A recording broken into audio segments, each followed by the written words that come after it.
Television has a long-standing love affair with feuds. From sibling rivalries to workplace battles, conflict is often the beating heart of drama and comedy.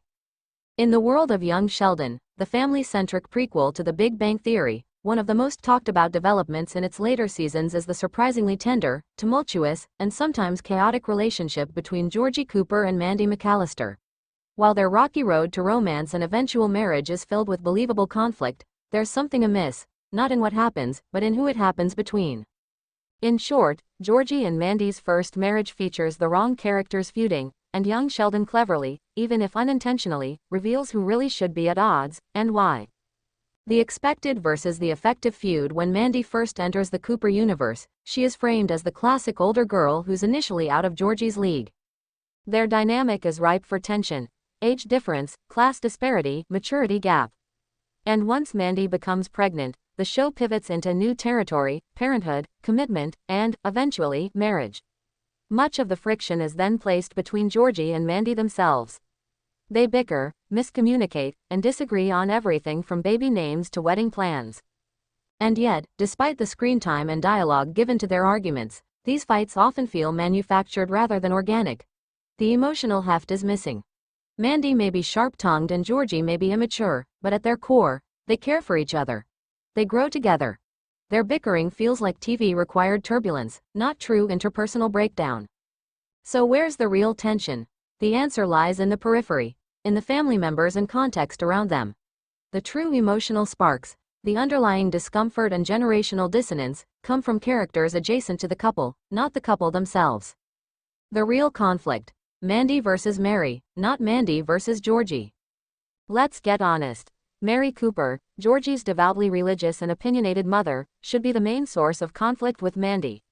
Young Sheldon occasionally flirts with this direction, especially in the early days of Mandy's pregnancy, but it never fully commits. That's a missed opportunity. Mary represents a traditional, conservative Southern matriarch. Her values are rooted in marriage before baby, Sunday service, and reputational maintenance. Mandy, meanwhile, is an independent, outspoken, slightly cynical woman who is not shy about challenging authority, including Mary's. One would expect this to explode into a full-on ideological war, and yet, it barely registers beyond a few icy stares and snide comments. Mary gets more screen time yelling at Sheldon about science than confronting the reality that her eldest son is having a child out of wedlock with a woman she barely knows. Young Sheldon proves, subtly, that this is the real feud that should matter, because it represents a generational, cultural, and philosophical divide. Mary is losing control over her family, and Mandy is the living symbol of that shift. A stronger narrative would have leaned into this, showing us how Mary's worldview is upended not by Sheldon's atheism or George's infidelity, but by Mandy's refusal to play the role of the submissive daughter-in-law. Georgie isn't the conflict catalyst, he's the bridge. In many ways, Georgie is more of a narrative conduit than a source of conflict. He straddles both worlds, the traditional and the modern. He respects his mother but loves Mandy. He's not overtly rebellious, but he quietly resists being boxed into expectations. Throughout Young Sheldon, we see Georgie evolve from a flippant high school dropout into a devoted father and partner. His growth is not driven by conflict with Mandy, but by his desire to be better for her and for their child. When they do fight, it feels like two people working through things, not tearing each other apart. The show proves this through Georgie's actions. He takes responsibility, gets a job, and becomes increasingly mature. That's not the behavior of a man embroiled in a toxic relationship. Rather, he's the glue keeping the peace, often playing mediator between Mandy and his family. In this way, Young Sheldon shows that Georgie is the least volatile piece of the puzzle, and the real dramatic potential lies not within him, but around him. Missy, Meemaw, and the comedy of misplaced anger. Another lost opportunity for conflict lies with Missy Cooper, Georgie's younger sister and a character known for her wit and emotional intelligence. Missy's journey in the series increasingly focuses on her feeling neglected, unseen, and underappreciated. Here we have a young woman watching her brother make mistakes and still get a second chance at a family, all while she grapples with emotional abandonment. A Missy-Mandy tension arc could have offered a layered sibling-in-law dynamic, two strong women, both outspoken, trying to navigate shared space and loyalty conflicts. Then there's Meemaw, the wild card of the Cooper clan. She adores Georgie and has a soft spot for Mandy, but her comedic interventions often deflate moments of real confrontation. Instead of diffusing tension, Mima could have been used to stoke it, aligning herself with Mandy and pushing back on Mary's rigidity.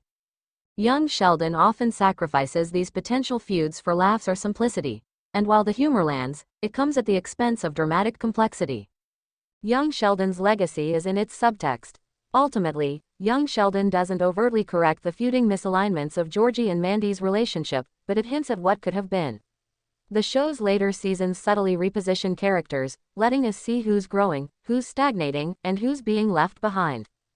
It's in the quiet glances between Mary and Mandy, the strained silences, the awkward baby showers, and the missed connections between Georgie's family members. The real story is there, simmering below the surface. The fights that should matter are the ones that are avoided. And that, in a poetic way, is very true to life. Conclusion. Wrong feud, right show. Georgie and Mandy's early marriage isn't without tension, but the central conflict isn't theirs to bear. Their journey is about resilience, not rivalry. The real fire lies between Mandy and the world she's marrying into, a world that doesn't quite know what to do with a woman who won't bend. Young Sheldon, in its trademark understated way, proves that the wrong characters are feuding, and perhaps that's intentional. Perhaps it's a commentary on how the biggest battles are the ones we're too polite, or too afraid, to fight. In a show about a genius who always sees the deeper equation, maybe the greatest irony is that Georgie's love story is the one hiding the smartest insight of all.